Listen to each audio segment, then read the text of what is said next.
Hey, Damian Mason joining you to talk about the business of agriculture and specifically how we can prosper even when the trend is not your friend. You've heard the old statement among investors, the trend is your friend, which means hop in what's hot at the moment and then get out before it changes and you can make a lot of money. Because there's another part of that phrase, and it simply goes like this, until the end when it bends. Trends don't last forever. That's why they're trends and not marketplace laws. So in the business of agriculture, we've been so focused on production for all of our existence that we have probably lost sight of the fact that in the last 50 to 100 years, trends are impacting our industry more than our ability to produce food. For centuries and centuries, production of food was hard. Good food was in scarce supply. That's not the case anymore because of our brilliant innovation and our productive capability. So what impacts our industry now? More so, supply, and then of course, trends. Look at avocados. Now the people over at Avocados have done a brilliant job and I'm sure they feel very brilliant themselves because we've gone from 2 pounds of avocados per American per year consumed to about 15. Oh my, that's amazing. But is that marketing or the trend? Or a little bit of both? Beef. We ate about 80 some pounds of beef 30 years ago. We're down to about 58 pounds now. They are marketing, and that might be why it's not down to 40 pounds. You see, when the trend is no longer your friend, you've really got 3 choices. And this doesn't matter whether you're talking about producing ballpoint pens or milk. Because I am a dairy farm kid and I like my chocolate milk, my consumption hasn't changed. But you know, in America, we're drinking 16 gallons of milk per year per American, and it used to be 47 gallons back in the 1940s.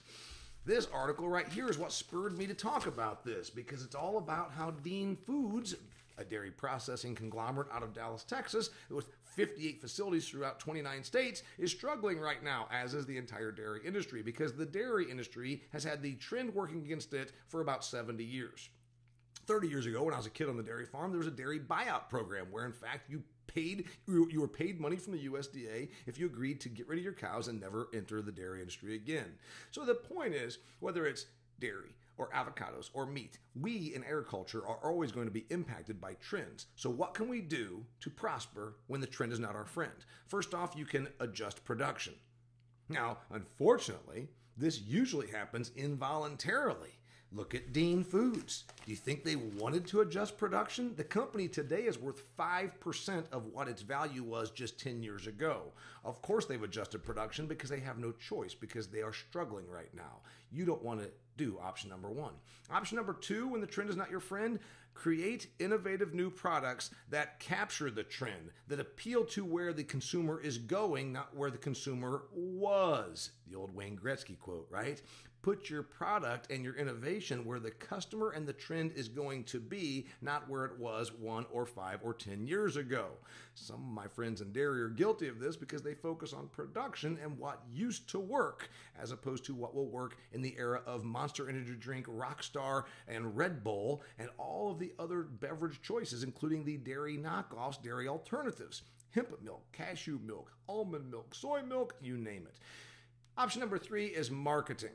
Through brilliant marketing and innovation, you can position your product as the new trendy item. What if milk capitalized on their convenience because you can grab and go? The protein content, the fact that Americans are no longer afraid of dietary fat since the last 5 years, and a book by Nina Teicholz talked about the big fat surprise. We now know that dairy milk fat is not bad for us. In fact, the only fluid milk category that's growing in consumption right now is good old red label whole milk.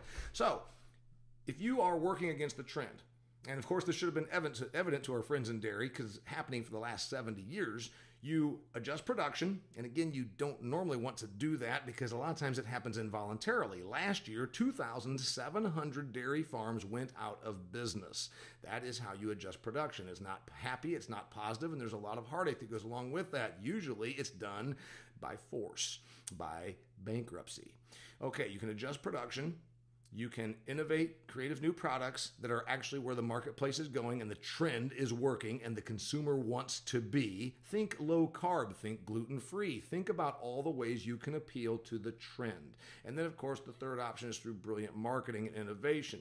Our friends at Dairy have struggled a little bit with this. They love to talk about production, but on their promotional side, they stuck with an ad campaign, Got Milk, for 21 years. You want to prosper when the trend is no longer your friend? You either adjust supply, or you innovate new products, or you market like crazy to what the trend is. And you know what? A combination of 2 and 3 is the best route to go. Innovative new products and marketing and promotion that positions your product where the customer is trending toward. I'm Damian Mason. I talk about the business of agriculture. Let me know if I can ever do this for an audience or any meeting you're involved in.